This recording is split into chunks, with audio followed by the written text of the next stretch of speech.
Horas! Hiya! Really? No, it's a check of Bahrain. Yeah. I think Pope is coming. Or it was the other candidate, but that one that's coming is a check of Bahrain. I think he's coming. Because in Morocco, it's quite peaceful.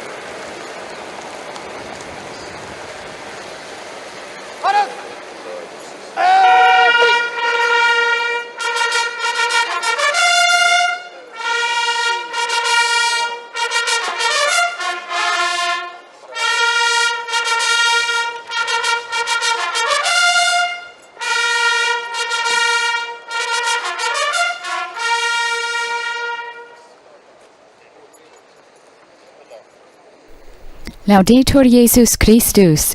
Praised be Jesus Christ, and a most warm welcome to all of you who are joining us for this live broadcast coming to you from Bahrain, where Pope Francis will be taking part in the closing of the Forum for Dialogue East and West for Human Coexistence.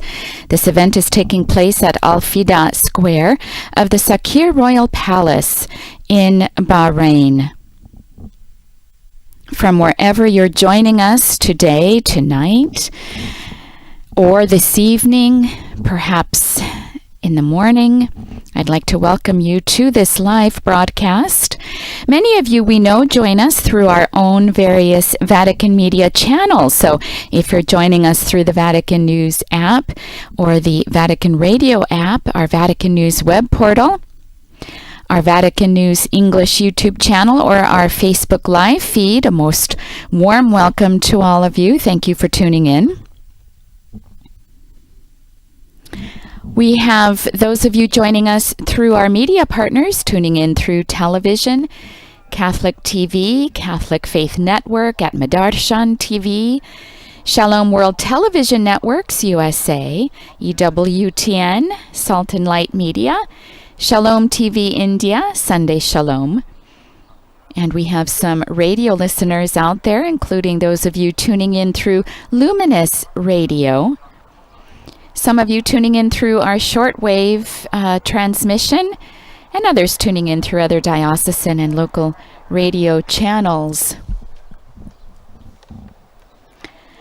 Some of you also picking up the broadcast through other internet platforms, however you're joining us today. A most warm welcome. I'm Sister Bernadette, and it is truly a pleasure to be able to provide you with the translation in English of what's going to be happening today. This is Pope Francis' first full day here in Bahrain. He arrived yesterday at Sakhir Air Base in Awali around 4:45 p.m. local time. He was then officially welcomed at the air base, and then he paid the customary courtesy visit to the King of Bahrain and met with authorities, members of civil society, and the diplomatic corps, and addressed them with a speech yesterday using the image of the Tree of Life as the basis for that discourse. We've seen a motorcade approaching. Again, we're on the grounds of Sakhir Royal Palace in Bahrain, and this is the closing of a 2-day forum that's been taking place.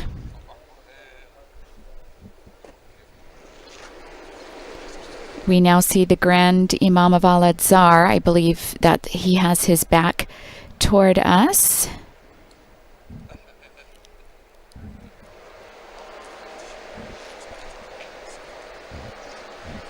And of course, they are now waiting to greet the Holy Father. Present at this ceremony will be His Majesty King Hamad bin Isa Al Khalifa, the King of the Kingdom of Bahrain. And we just saw, most likely he was greeting His Eminence Dr. Ahmed Al Tayeb, the Grand Imam of Al Azhar, a university in Egypt, who is also the chairman of the Muslim Council of Elders, with whom our Holy Father will meet later in the day.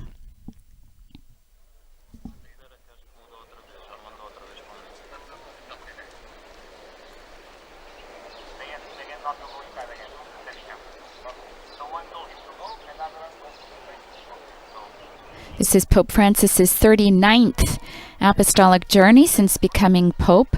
The last apostolic journey Pope Francis undertook was to Kazakhstan from the 13th to the 15th of November. Here we see his motorcade coming along the way. The street lined with banners of the flag of the Kingdom of Bahrain and the papal flag, and we see now the papal motorcade flanked with security on horseback, now surrounding his car as he makes his final path down the paved road here toward the square. The last journey that our Holy Father undertook to Kazakhstan, very similar to the reason for his journey here to Bahrain. He participated in Kazakhstan at another international meeting, the 7th Congress of Leaders of World and Traditional Religions in Sur-Sultan. And at the conclusion of that meeting, interreligious leaders from around the world adopted a declaration expressing a common desire to work towards a better world while condemning violence in the name of religion. The Bahrain Forum for Dialogue, East and West for Human Coexistence, which our Holy Father will now be taking part in the conclusion. Talks were given yesterday. It's being attended by religious leaders and prominent personalities from about 60 countries around the world and was organized by the Muslim Council of Elders, the Supreme Council for Islamic Affairs, and the King Hamad Global Center for Peaceful Coexistence. So the aim of the conference is building bridges of dialogue, and the various sessions in the forum's program have focused on promoting coexistence, global and human brotherhood. They've been looking at the role of religious leaders and scholars in addressing the challenges of the times.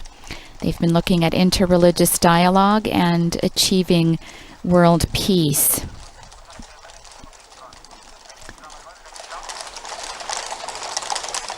This particular apostolic journey was announced by the Holy See Press Office at the end of September, the 28th of September. And at that time, a statement was released saying that Pope Francis accepted the invitation of both civil and ecclesial authorities and announced the visit would take place between the 3rd to the 6th of November. And he would visit the cities of Manama, which is the capital of Bahrain, and Awali, specifically for the purpose of this particular Bahrain Forum for Dialogue, East and West, for Human Coexistence.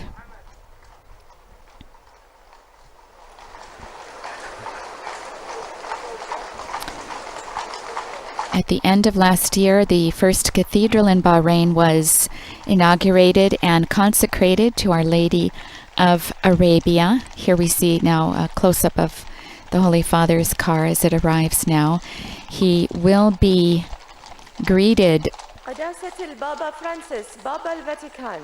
His Holiness Pope Francis of the Vatican. We've heard his arrival announced.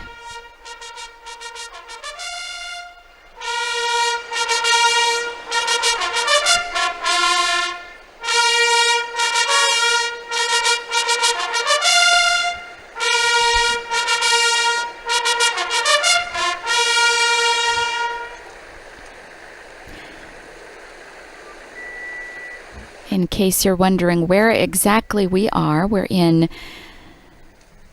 Bahrain, just to the east of Saudi Arabia and just to the north of Qatar and the UAE, the United Arab Emirates.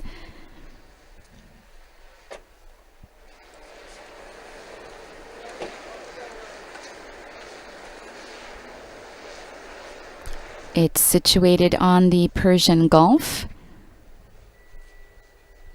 made up of about 50 natural islands and 33 artificial islands.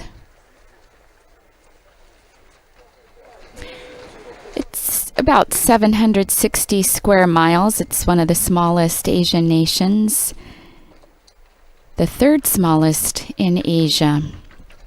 Our Holy Father now greeting His Majesty the King of Bahrain and the Grand Imam of Al-Azhar, as we know, was one of the co-signers of the document on human fraternity and peaceful living together, which was signed during Pope Francis' first ever visit to an Arab nation in February of 2019, and since then has taken place in several other meetings of this nature in order to promote dialogue and civil coexistence with our Muslim brothers and sisters. Our Holy Father flanked now in his wheelchair by His Majesty and the Grand Imam of Al-Azhar, who is also chairman of the Muslim Council of Elders, which is one of the groups who has organized this particular meeting.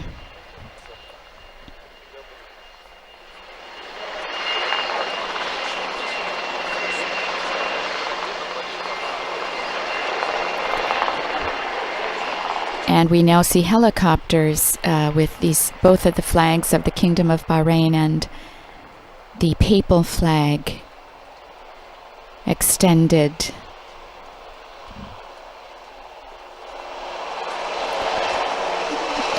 Catholics who live here in Bahrain belong to the Apostolic Vicariate of North Arabia and are led by the Apostolic Victor Bishop Paul Hinder, a prelate originally from Switzerland.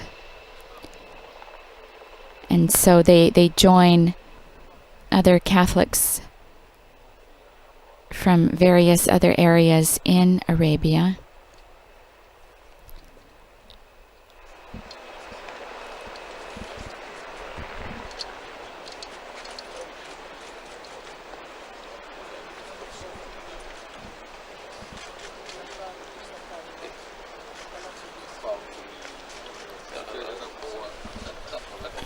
Many of the Christians who are present here in Bahrain, mainly from the Philippines and India. Now we see our Holy Father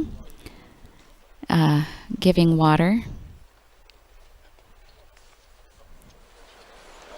to a garden here in the square. It's a Tree of Peace ceremony. Now being accompanied once again in his wheelchair.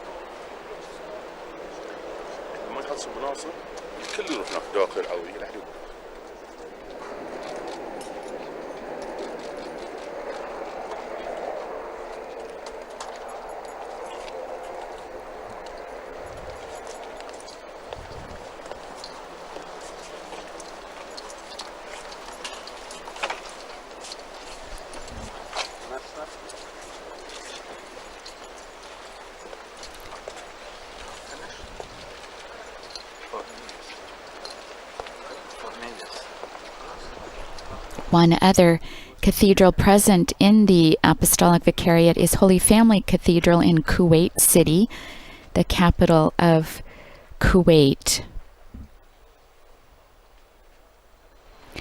other countries that participate in this particular apostolic vicariate, other than Bahrain, are Kuwait, Qatar, and Saudi Arabia, although there are no churches in Saudi Arabia per se.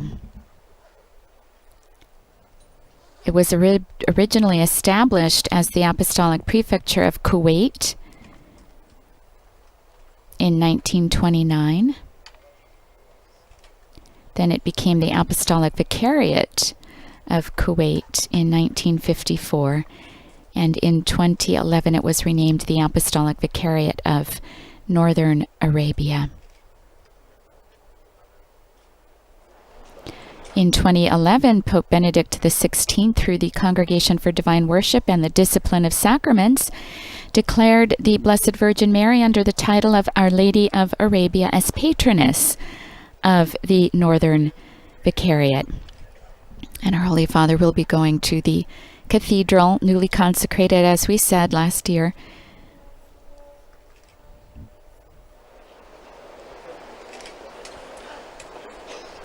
At the time of the consecration, Cardinal Tagley, who represented the Pope, also presented a letter from Pope Francis to the King of Bahrain, who at that time was still looking forward to hosting the Holy Father. And here we see his dream come true. Our Holy Father now seated along with His Majesty, the King of Bahrain, and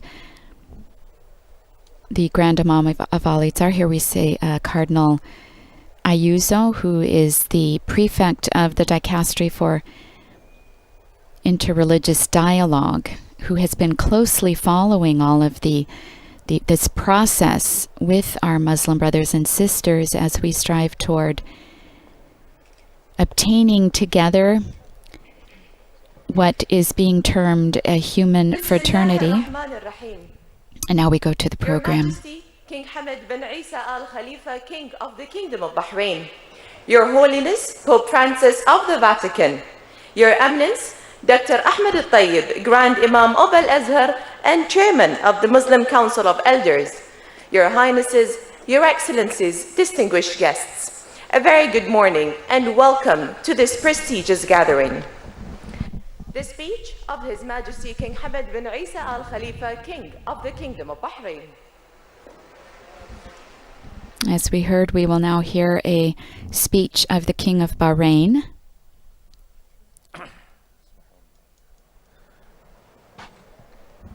بسم الله الرحمن الرحيم الحمد لله والصلاة والسلام على رسول الله سيدنا محمد وعلى آله وصحبه أجمعين. In the name of the clement and merciful God, God be thanked, blessings and peace be upon God's Prophet Muhammad, His Holiness Pope Francis, His Eminence Grand Imam Professor Ahmed Al-Tayyib, Sheikh of Al-Azhar, Eminences and wise religious representatives, dear people present.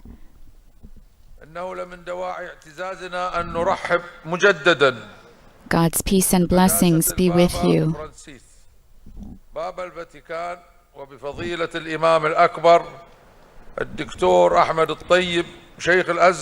It is a matter of pride for us to once again welcome His Holiness Pope Francis and His Eminence the Grand Imam of Al-Azhar, Professor Ahmed Al-Tayyib, who have worked hard to enrich this forum and the success of this honorable visit. To them we are grateful and thankful for what they have done, and we ask the patron God to help them in carrying out their great missions and making them pleasing in His eyes.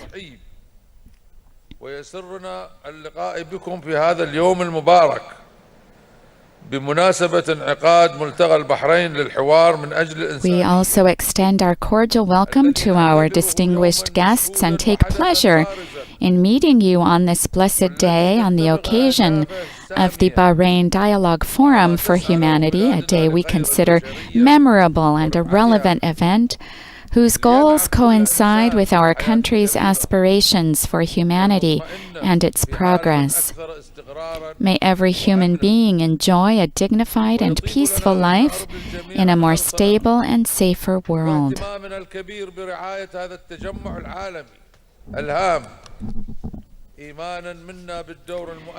We would like to express to all our willingness and interest to promote this important world meeting, convinced of the influential role of religious leaders, thinkers, and experts in addressing, for greater peace and stability, the various challenges and crises that our societies face.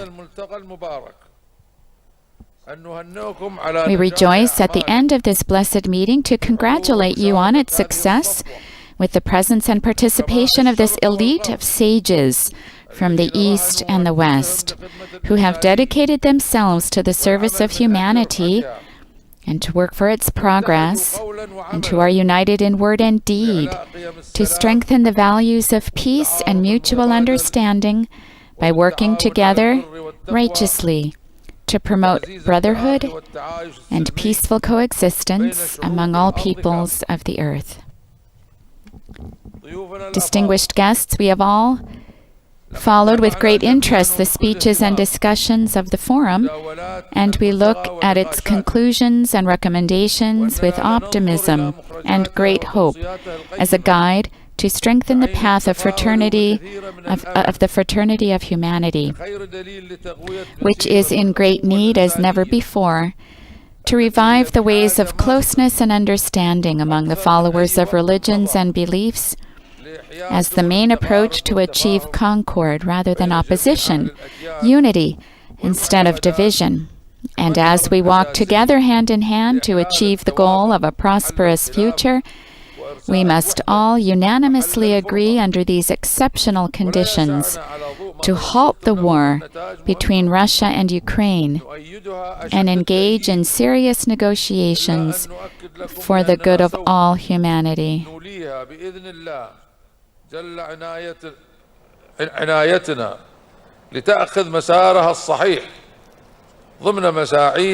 light of the important results you have achieved, which we strongly support, it only remains for us to affirm that we devote our extreme attention to these results with God's help, that they may take the right direction in our efforts to contribute to the spread of peace and the strengthening of the values of tolerance and coexistence among our countries and their people. And in conclusion, we express our sincere appreciation to the esteemed participants for their efforts worthy of consideration and gratitude in carrying out their noble missions.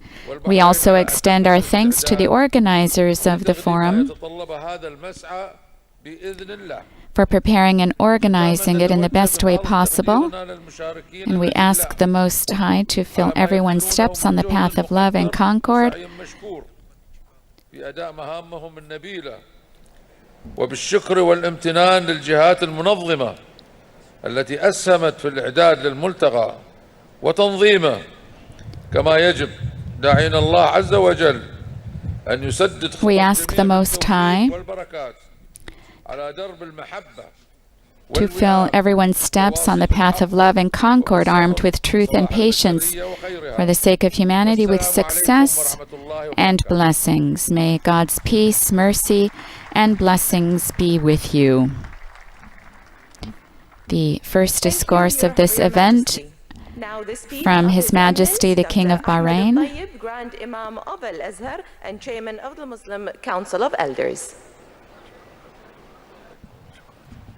And now we'll hear from the Grand Imam of Al-Azhar, co-signer of the Document of Human Fraternity.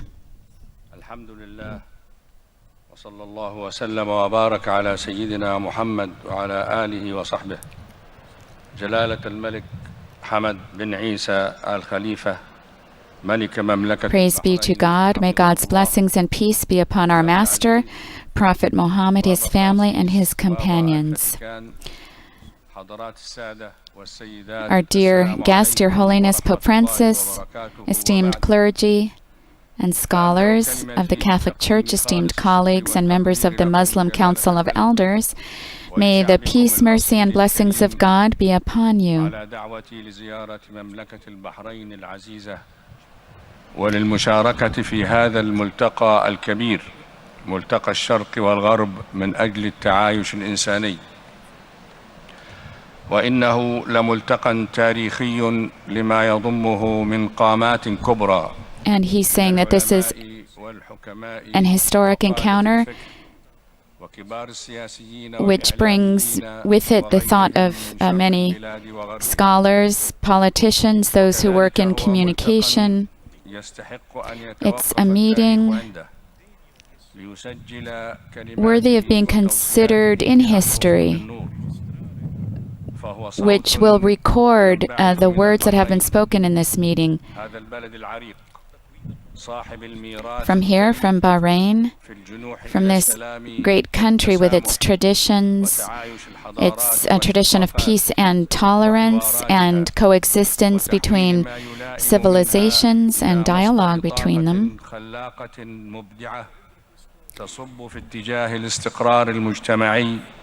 so that this dialogue will be a source for the good of humanity.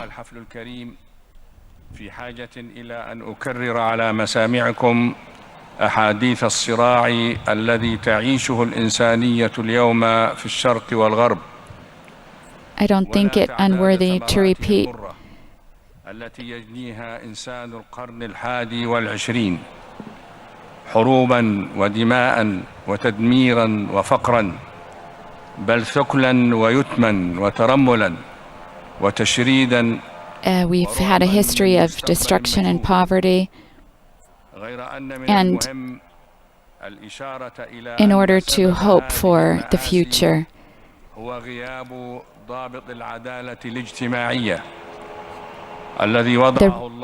the reason for the acts of destruction we've witnessed is because of the lack of justice, guaranteeing justice in society and balance for human beings in body and soul on this earth.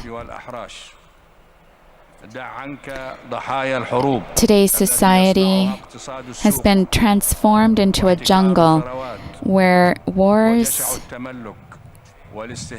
there are wars, greed, that is a dangerous market or commerce of arms trade, the arms trade. There's also the propagation of conflicts, of religious conflicts, that tend to threaten the stability.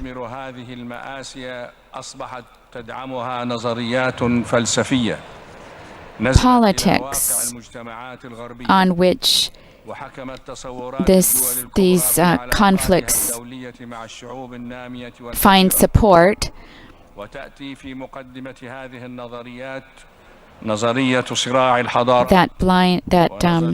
and also the theory of several nations, one of which is the conflict between civilizations, and other theories based on superiority that want to establish a new world system. A few days ago, we've heard declarations of someone who has great responsibilities in the West, who says that the world is a jungle, and these are declarations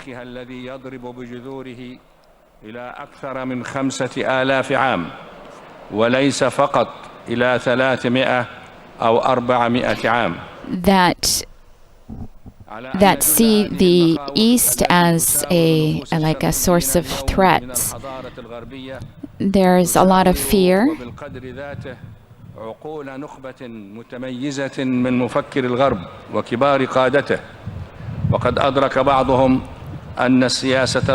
Even people in the East are afraid of these Western theories.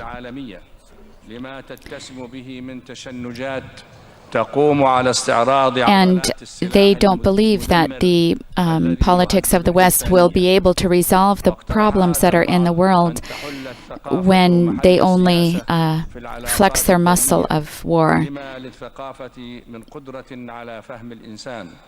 Rather, they want to propose that culture substitute politics in order to raise up the cultural level and spiritual level of society. But we must. But there remains a delusion.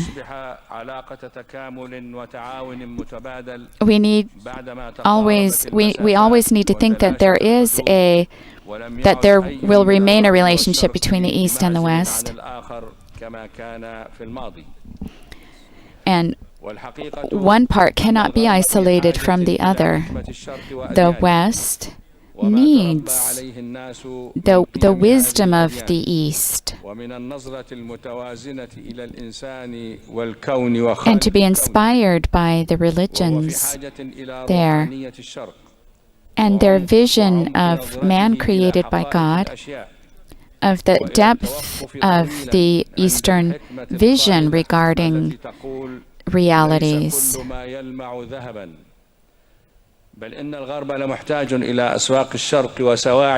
Also based on the saying, وهو في حاجة إلى المواد الخام المكنوزة في أعماق هاتين القارتين. The world needs many resources that are on the territories of Asia and Africa. والشيء ذاته أو قريب منه يقال على الشرق، فهو في حاجة إلى اقتباس علوم الغرب والاستعانة بها في نهضته التقنية والمادية واستيراد المنتجات الصناعية من أسواق الغرب، كما يجب على الشرقيين أن ينظروا. And the East needs to be able to use the scientific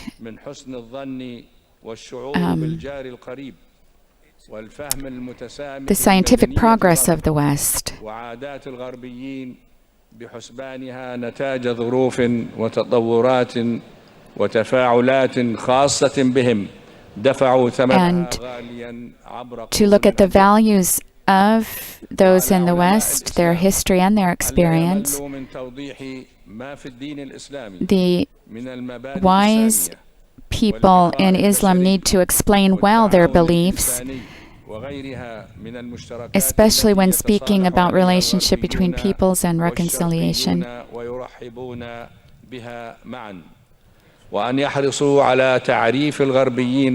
And the values that we have in common between the East and the West, Islam needs to be explained within its true meaning needs to be explained.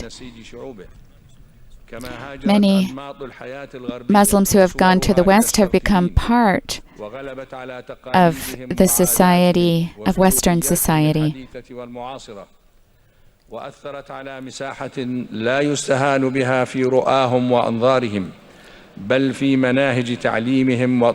And there are influences of their presence in society, in scholastic programs as well, and this means that we need to have a different relationship, where a serene society where the cultures of people can be conserved, far away from the concept of domination.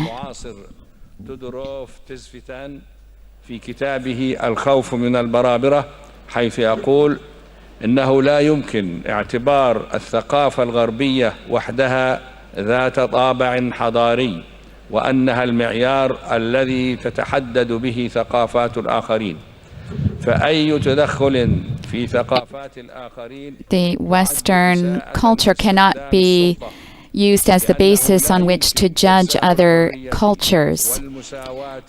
You can't establish freedom and equality using force.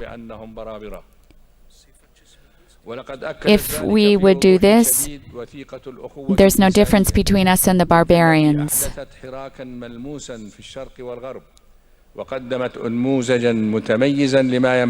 I must highlight what it says in the document of human fraternity, which promotes understanding, mutual respect, and underlines the importance of relationships between the East and the West, and that both need to learn from the experience of the other. And this meeting here in Bahrain, taking place in Bahrain, will help to establish and reconfirm this relationship between East and West. There's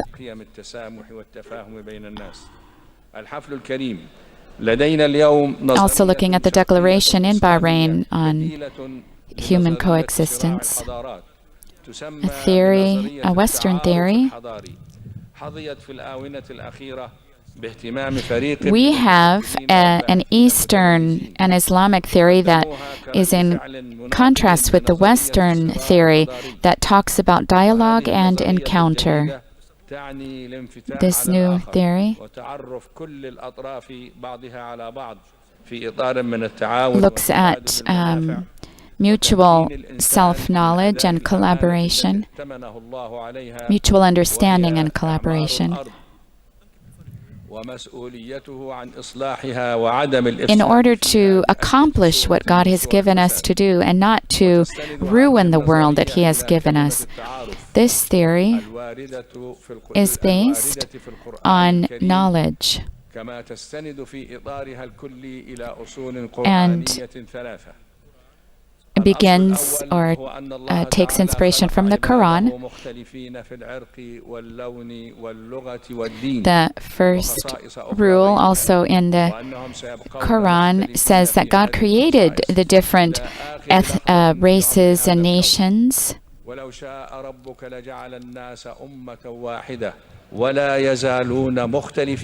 And he's now citing the Quran that He could have made man as one people only, and yet He wanted differences between peoples and persons.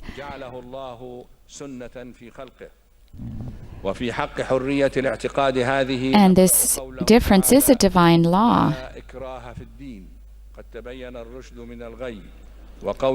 We need to remember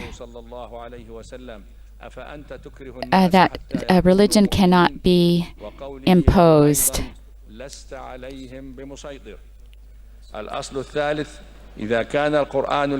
And he's asking if you can make someone be faithful. And so the differences between people, their right to their own belief and their religion, are laws.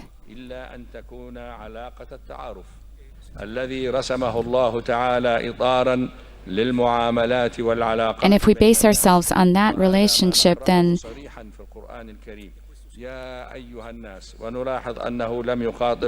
المؤمنين فقط وإنما خطاب للناس جميعا يا أيها الناس إنا خلقناكم من ذكر وأنثى وجعلناكم شعوبا وقبائل لتعارفوا إن أكرمكم عند الله. God created man and woman so that they might know each other.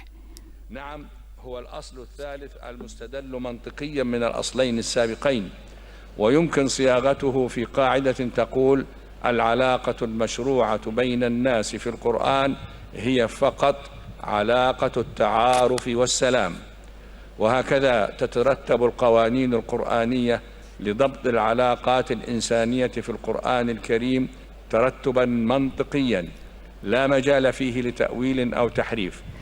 الاختلاف في الطبائع المستلزم لحرية الاعتقاد. And so the differences of human nature and beliefs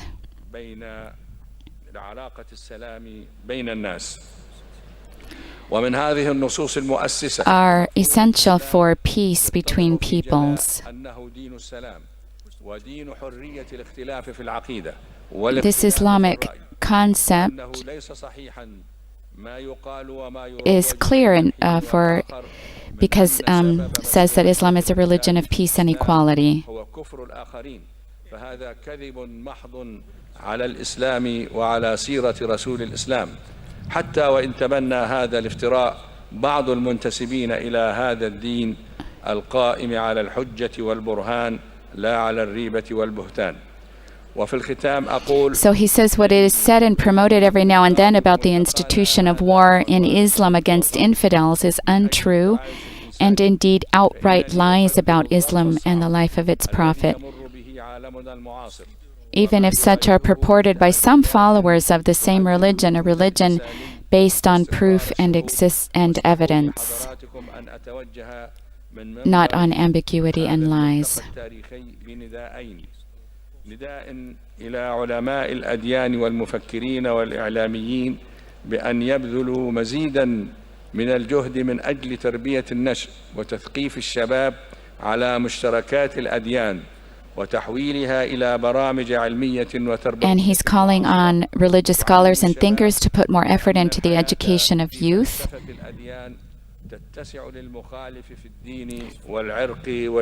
about such indisputable facts about religious commonalities. They should be adapted into modern academic programs for teaching and convincing young people that there is room in life in the eyes of religious philosophy for those of different faiths, races, color, and languages, and that cultural diversity enriches civilization and establishes the peace that is lacking.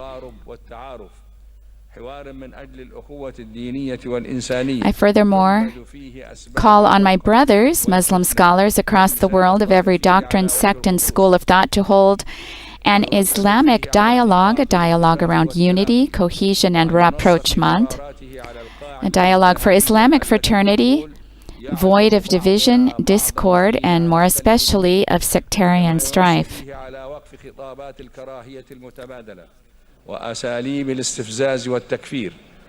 There should be a focus on commonalities and meeting points with an understanding of differences. Let us together chase away any talk of hate, provocation, and excommunication and set aside ancient and modern conflict in all its forms and with all its negative offshoots. I address with a loving heart for all this special call to our Shia Muslim brothers. I reiterate that the senior scholars at Al-Azhar and the Muslim Council of Elders and I are ready to host a similar meeting with open hearts and extended hands so we can sit down together around the table to put aside our differences and strengthen our Islamic unity on positions which are known to be pragmatic and serve the goals of Islam and its law, which prohibits Muslims from giving in to calls for division and fragmentation.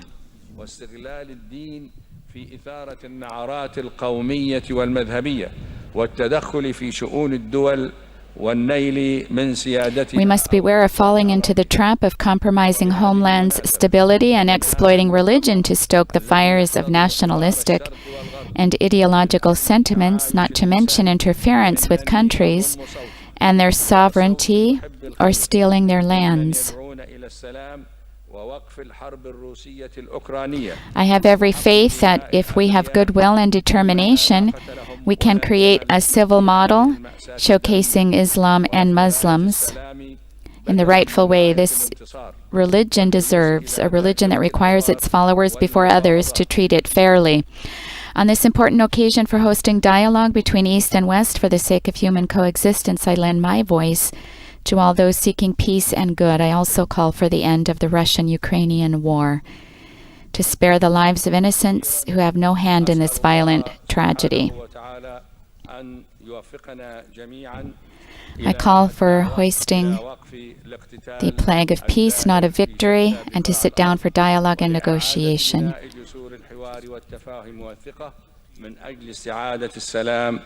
In fact, I call for an end to all ongoing fighting on earth or at least for an extended truce, to rebuild bridges of dialogue, understanding, and trust, and to establish peace in a world full of wounds. The alternative is more graver consequences for the people of the East and West alike. Thank you for your attention, and may God's peace and blessing be upon you all.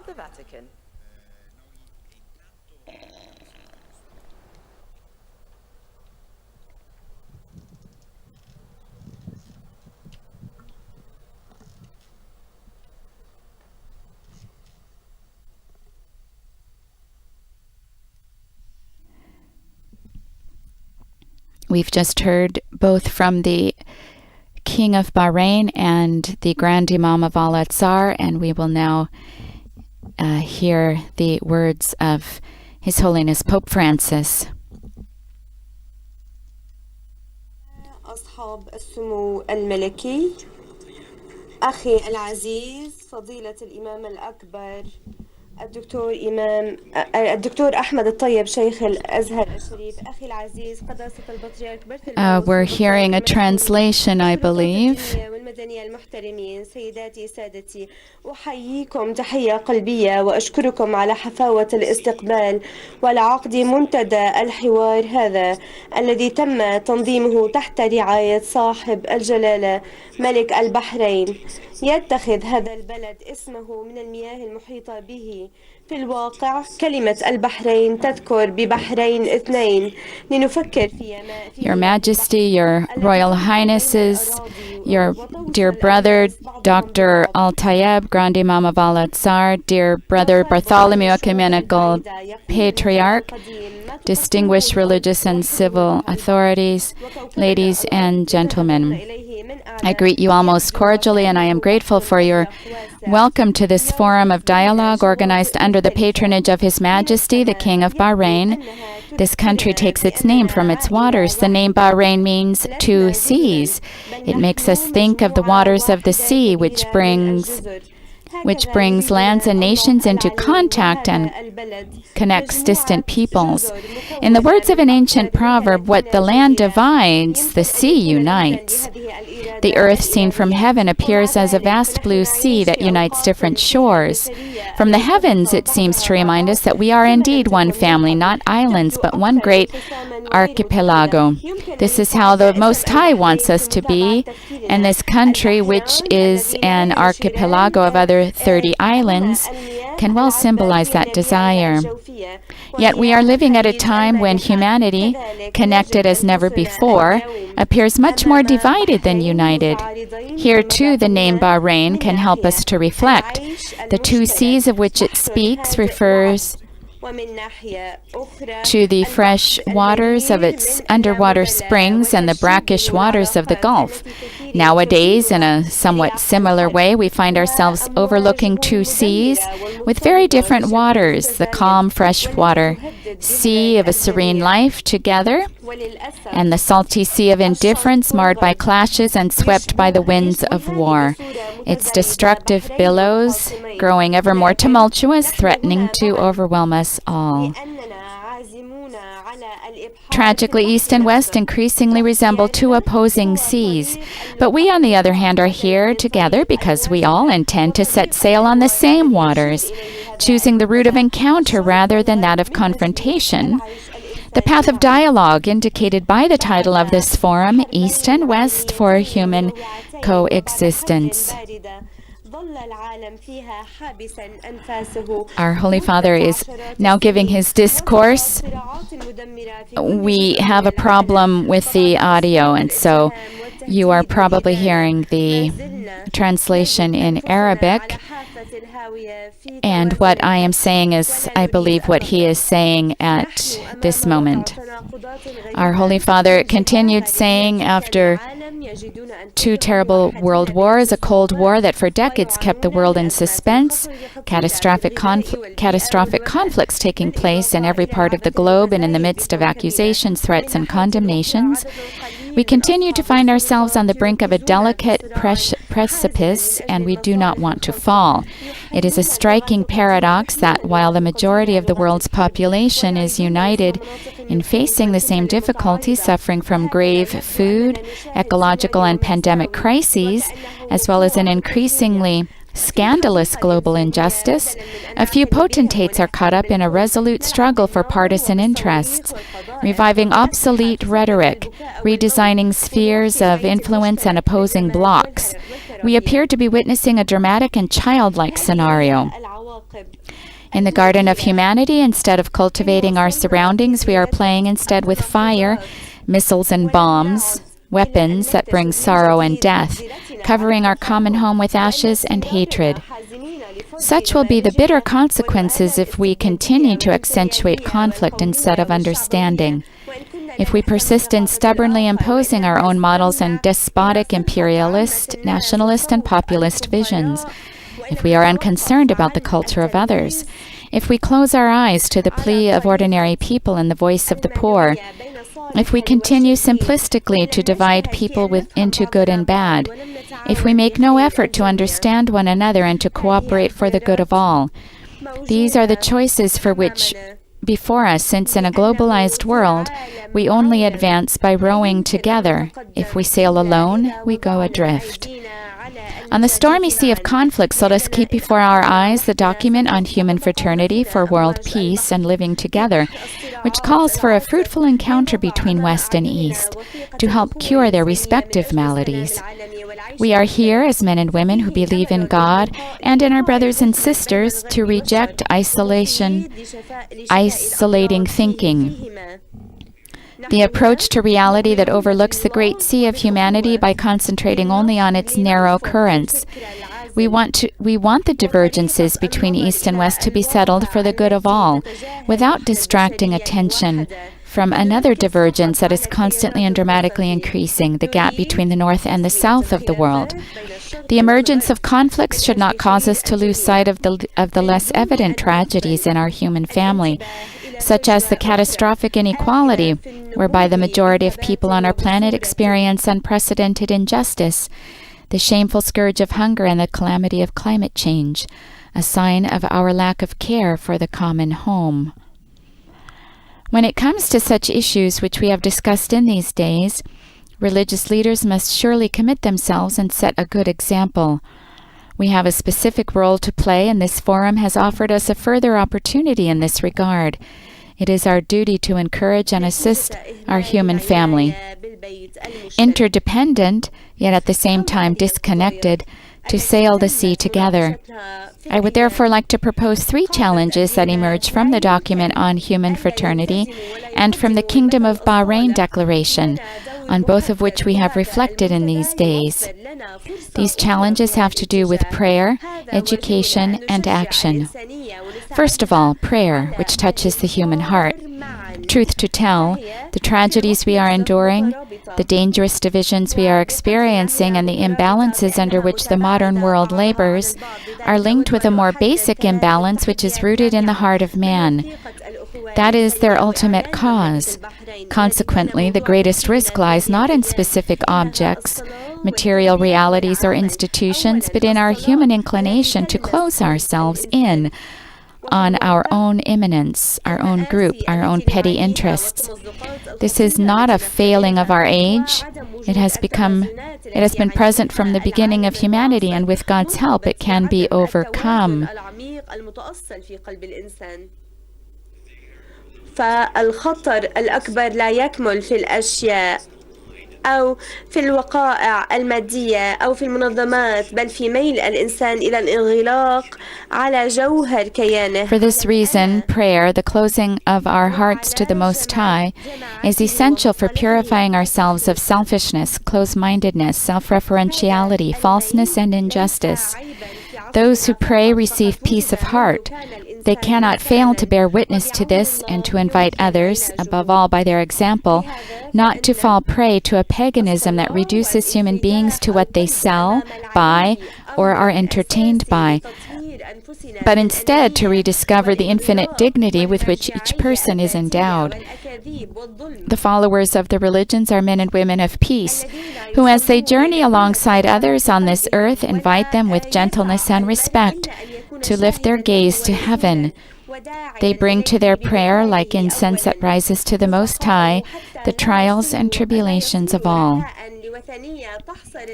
For this to be the case, however, there is one essential premise, and that is religious freedom. The Kingdom of Bahrain Declaration explains that God instructs us to exercise the divine gift of freedom of choice, and consequently compelled religion cannot bring a person into a meaningful relationship with God. Any form of religious coercion is unworthy of the Almighty, since He has not handed the world over to slaves, but to free creatures whom He fully respects. Let us commit ourselves then to ensuring that the freedom of creatures reflects the sovereign freedom of the Creator, that places of worship are always and everywhere protected and respected, and that prayer is favored and never hindered. It is not enough to grant permits and recognize freedom of worship. It is necessary to achieve true freedom of religion.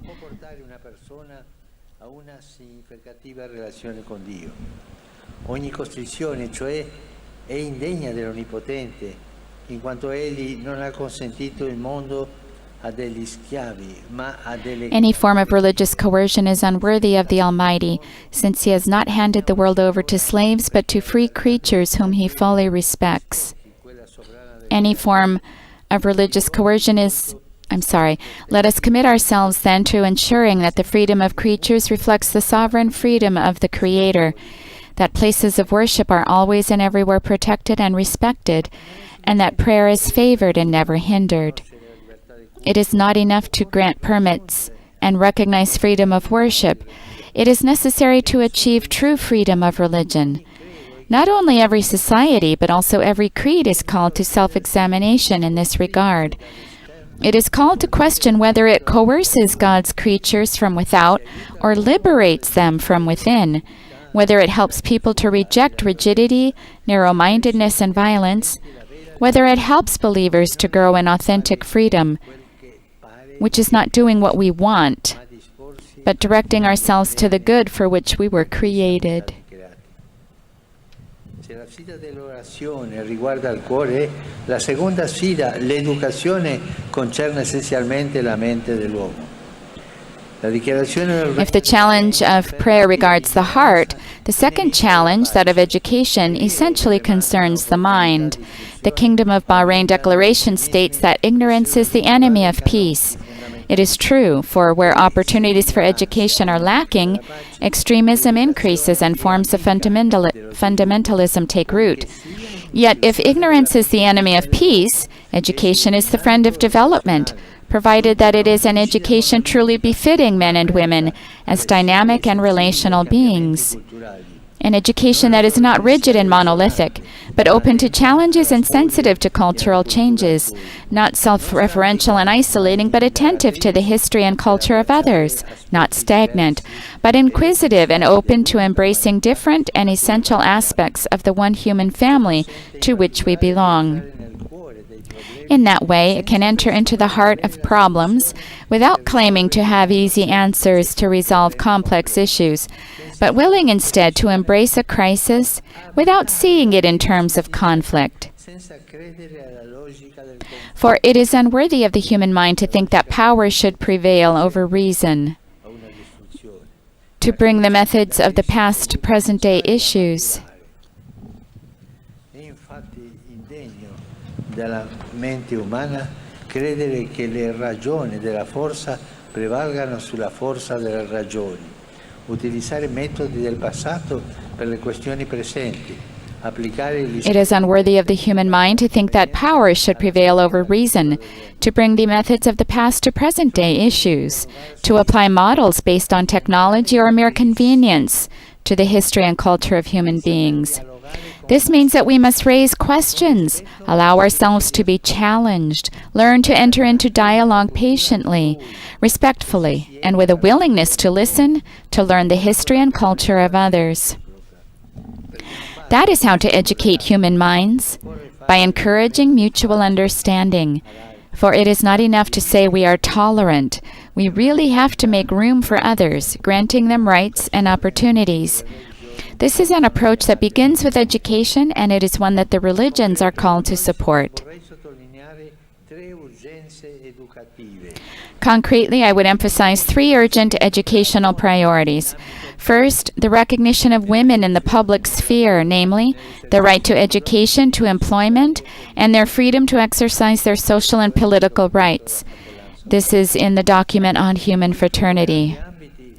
In this, as in other areas, education is the path to liberation from historical and social legacies opposed to the spirit of fraternal solidarity that ought to mark those who worship God and love their neighbor. Second, the protection of the fundamental rights of children, also a quote from the document on human fraternity, so that they can grow up receiving schooling, be helped and supported, so as not to live in the grip of hunger and violence. Let us teach others and learn ourselves how to view crises, problems, and wars through the eyes of children.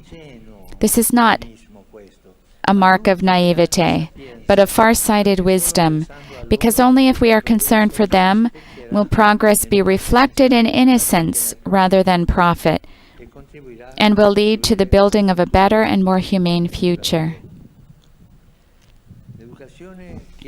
Education begins in the heart of the family and continues within a community, village, or city. And so I'd like to highlight the third aspect, the education for citizenship, for living in community and respect for one another and for the law. Then, to the particular importance of the concept of citizenship, which is based on the equality of rights and duties. Here, commitment is demanded so that we can establish in our societies the concept of full citizenship and reject the discriminatory use of the word minorities, which engenders seeds of isolation and inferiority. Its misuse paves the way for hostility and discord. It undoes any successes and takes away the religious and civil rights of some citizens who are thus discriminated against. And again, he's quoting from the document on human fraternity. And so we come to the last of our 3 challenges, that which concerns action. We might say our human abilities.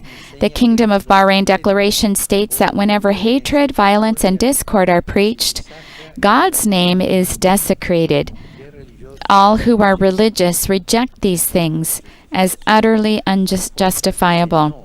They forcefully reject the blasphemy of war and the use of violence, and they consistently put this rejection into practice. For it is not enough to proclaim that a religion is peaceful. We need to condemn and isolate the perpetrators of violence who abuse its name. Nor is it enough to distance ourselves from intolerance and extremism. We need to counter them. This is why it is so necessary to stop supporting terrorist movements fueled by financing, the provision of weapons and strategy, and by attempts to justify these movements, even using the media. All these must be regarded as international crimes that threaten security and world peace. Such terrorism must be condemned in all its forms and expressions, as well as ideological terrorism. Religious men and women, as people of peace, are likewise opposed to the race to rearmament, to the commerce of war, to the arms trade, to the market of death. They do not support alliances against some, but means of encounter with all. Without yielding to forms of relativism or syncretism of any sort, they pursue a single path, which is that of fraternity, dialogue, and peace. These are the things they support. Dear friends, let us pursue this path. Let us open our hearts to our brothers and sisters. Let us press forward on the journey towards greater knowledge and understanding of one another. Let us strengthen the bonds between us without duplicity or fear, in the name of the Creator, who has put us together in this world as guardians of our brothers and sisters. And if different potentates deal with each other on the basis of interests, money, and power plays, may we show that another path of encounter is possible.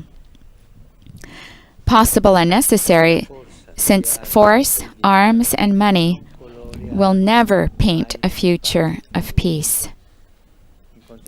So let us encounter one another for the sake of humanity, and in the name of the one who loves humanity, the one whose name is peace. Let us promote concrete initiatives to ensure that the journey of the great religions will be ever more effective and continuous, a conscience of peace for our world.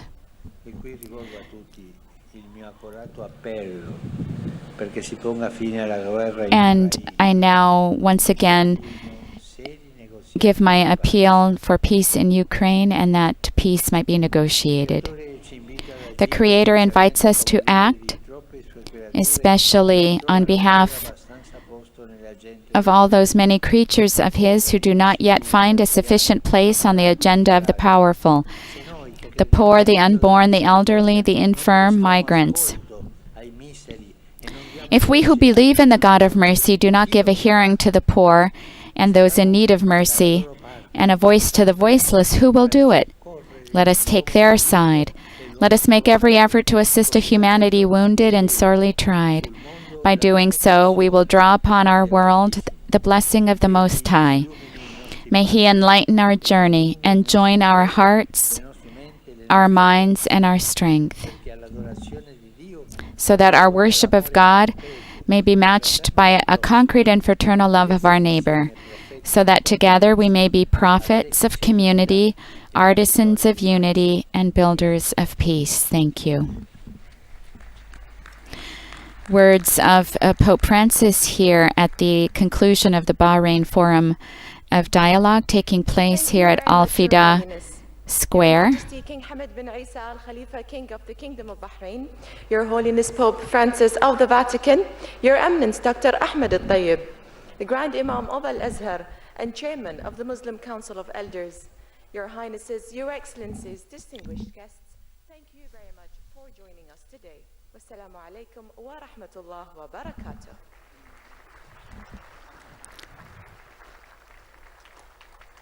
And here we see many of the people who've been participating in this forum taking place here. About delegations from about 60 countries, including the United Arab Emirates, the United States, Saudi Arabia, Niger, Turkey, Lebanon, Russia, India, Tunisia, Senegal, Costa Rica, Switzerland, Argentina, Iraq, Egypt, the UK, Algeria, Pakistan, Indonesia, Morocco, Nigeria, Azerbaijan, Syria, Sudan, Palestine, Guinea, Oman, Malaysia, South Korea, Italy, Chechnya, Tajikistan, Kyrgyzstan, Kosovo, Uganda, Albania, Chad, Singapore, Mozambique, Tatarstan, Austria, Kazakhstan, Bulgaria, Kenya, Bosnia and Herzegovina, Mauritania, Japan, Romania, the Ivory Coast, Germany, Canada, France, Spain, Jordan, Belarus, Tanzania, Kuwait, and Bahrain, the host country. We now see some of the entourage from Rome, Cardinal Secretary of State, Cardinal Pietro Parolin, and Cardinal Luis Antonio Tagle, who is the pro-prefect of the Dicastery for Evangelization.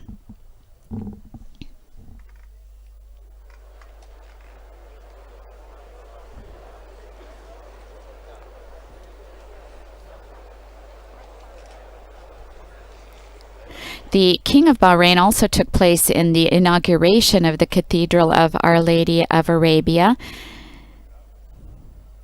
on the 9th of December, just a day after the Roman Church celebrates the feast of Our Lady's Immaculate Conception.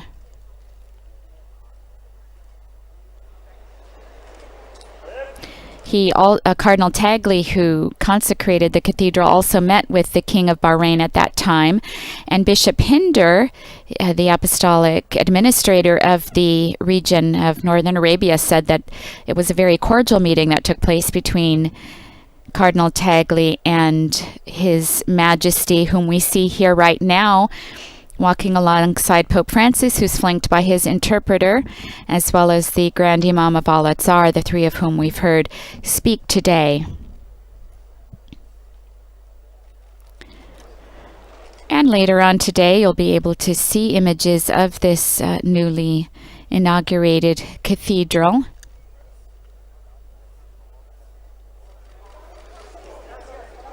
This is the first full day of our Holy Father's 39th apostolic journey here to the Kingdom of Bahrain. As soon as this particular event is over, he will be headed to the papal residence. It's just past 11 a.m. here, local time in Bahrain. Our Holy Father will, after this, go to the papal residence and he will dine in private. He will later be meeting privately with the Grand Imam of Al-Azhar, Ahmed Muhammad Al-Tayyib, whom we heard speaking. Our Holy Father and His Excellency worked very closely together on the document on human fraternity, which both signed in the United Arab Emirates in February of 2019. It is said that they have a very friendly relationship and a deep esteem and respect for each other. The Grand Imam on the left of our screens, flanking His Holiness.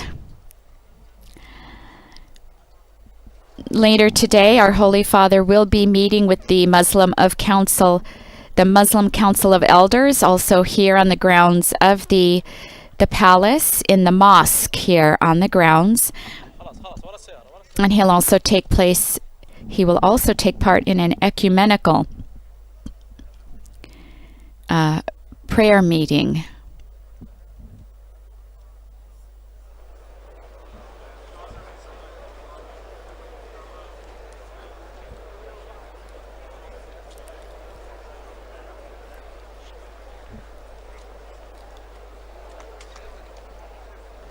The Grand Imam of Al-Azhar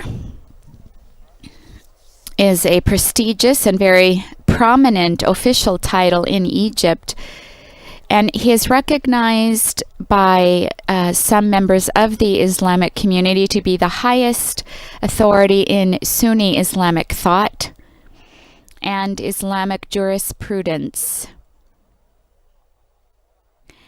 And the person who holds this position holds great influence on followers of various theological traditions, the Ash'ari and Maturidi traditions.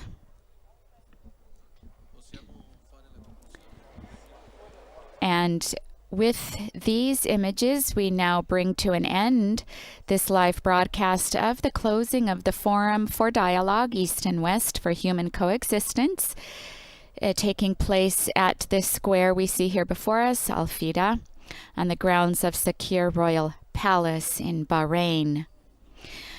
I invite you to join us again. It'll be 4:30 p.m. local time here in Bahrain, when the Pope will meet with members of the Muslim Council of Elders in the mosque, also here on the grounds of Sakhir Royal Palace.